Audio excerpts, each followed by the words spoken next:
ஏன்னா ஏற்கனவே பள்ளி மேலாண்மை குழு இருந்ததுல பழைய மேலாண்மை குழு உறுப்பினர்கள் தலைவர் எல்லாருமே என்ன பண்ணாங்கன்னா மிக சிறப்பாக செயல்பட்டு 2 முறை மாவட்ட ஆட்சியர் அலுவலகத்துக்கு போய் நம்முடைய கோரிக்கைகளை கொடுத்துட்டு வந்தாங்க. அந்த கோரிக்கைகள் நிறைவேற்றப்பட்டது.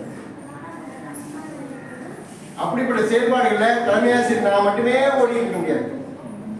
ஏன்னா எனக்கு ஓய்வுக்கான காலம் நெருங்கி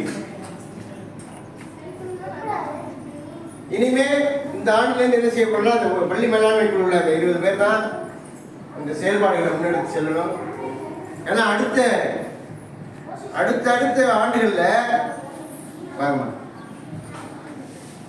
நீங்க என்ன செய்யணும்னா பள்ளியினுடைய செயல்பாடு சரியா இருக்கணும், பள்ளியுடைய வளர்ச்சி சரியா இருக்கணும்னா நீங்க பெற்றோர்களுடைய ஒரு ஈடுபாட்டு நீங்க கண்காணிக்கணும்.